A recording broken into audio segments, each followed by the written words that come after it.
এই ঘটনাটি বেশ কিছু বছর আগেকার কথা। তখন শীতকাল। দাদা যে টিচারের কাছে পড়তো সেখান থেকে একটা এডুকেশন ট্যুর নিয়ে যাওয়া হয় মন্দারমণিতে। সারাদিন ভোর সেখানে আনন্দ করে খাওয়া দাওয়া করে সন্ধ্যাতে বাড়ি ফেরে দাদা। এই পর্যন্ত সব কিছুই ঠিকঠাক ছিল, কিন্তু তারপর থেকে দাদার শরীরে আস্তে আস্তে খারাপ হতে থাকে। দাদার মুখটা কেমন যেন শুকিয়ে যায়, চোখগুলো কেমন যেন ঢুকে ঢুকে যাচ্ছে, হাত পাগুলো দিনকে দিন সরু লিগলিগে হয়ে যায়। দাদা যেমন আগে ছটফট করতো সেগুলো আর সেরকমভাবে দেখা যায় না।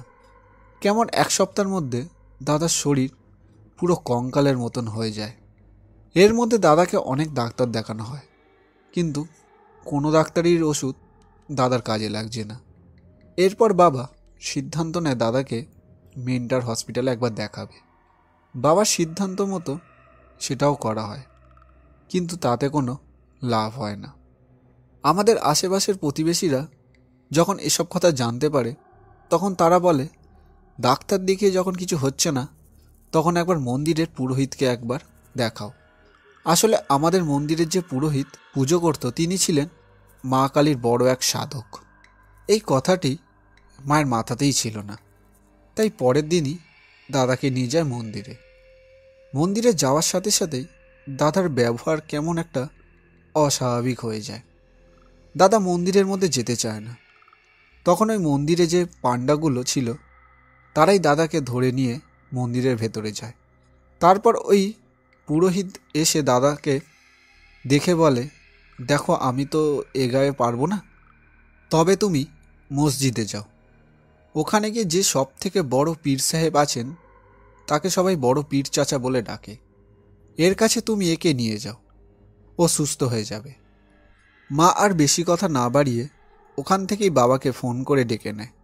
মসজিদের ভেতরে ঢোকার সময় মা আর বাবা তো দাদাকে দেখে খুব ভয় পেয়ে যায়। দাদা মায়ের দিকে তাকিয়ে বড় বড় চোখ করে বলে, আমাকে ছেড়ে দে তোরা, নইলে তোর ছেলেকে আমি মেরে ফেলব। এবার মা বাবা বুঝতে পারে শরীরের মধ্যে কোনো খারাপ আত্মা আছে। বাবা মা ওকে এক প্রকার জোর করে মসজিদের মধ্যে নিয়ে যায়। এরপর পীর সাহেব আসেন। ওকে প্রথমে পীর সাহেবের সামনে বসানো হয়। দাদা ওখানে কিছুতেই বসতে চাইছিল না। তখন পীর সাহেব তার 3 জন শিষ্যকে বলে দাদাকে ধরে বসাতে।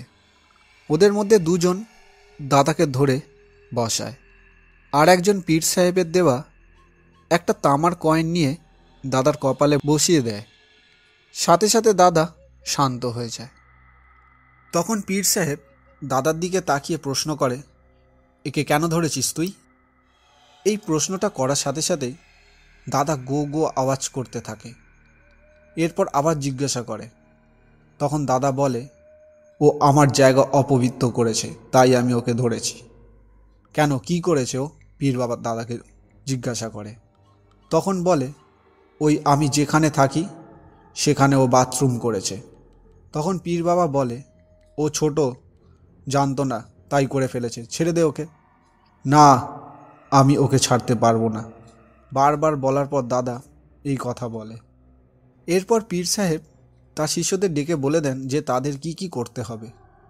ওনার কথা শুনে তারা 3 জন দাদাকে ধরে। একজন দাদার নাক, একজন মুখ, আর একজন দাদার কান ধরে। যে শিষ্যটি কান ধরেছিল সে নতুন, সে বুঝতে পারে না, আর পীর সাহেব মন্ত্র পড়ার সাথে সাথে দাদা ছটফট করার কারণে ওই হাতটা সরে যায় দাদার কানের কাছ থেকে। আর দাদার মধ্যে যে খারাপ আত্মাটি ছিল সেটি ওই কান দিয়ে বেরিয়ে যায়। তখন পীর সাহেব প্রচণ্ড রেগে যায়। রেগে গিয়ে ওই শিষ্যটাকে একটা থাপ্পড় মারে। এরপর দাদা সুস্থ হয়ে যায়। তখন বাবা পীর সাহেবের কাছে জানতে চান যে কি হয়েছিল। তখন উনি বলেন, ওর শরীরে এক ভয়ঙ্কর জিন ছিল। সাধারণত এরা মাটির 10 হাত নিচে থাকে। তোমার ছেলে ভূতে বিশ্বাস করতো না। ওকে ওর বন্ধুরা বারবার বারণ করার পরও ওই কবরস্থানে মূত্রত্যাগ করে, তাই ওই ভয়ঙ্কর জিনটি ওকে ধরে নিয়েছিল। আমি অনেক দিন থেকে একে ধরার চেষ্টা করেছি, আজ ওকে পেয়েছিলাম, কিন্তু একটুর জন্য পালিয়ে গেল। যাই হোক, আমি ওকে একটা তাবিজ দিচ্ছি, এটা 3 বছর পড়ে থাকলে ও ঠিক হয়ে যাবে। আর তোমার বাড়িটাও বেঁধে দিচ্ছি, তাহলে ও আর কোনো ক্ষতি করতে পারবে না। তারপর থেকে দাদা আস্তে আস্তে পুরো সুস্থ হয়ে উঠল।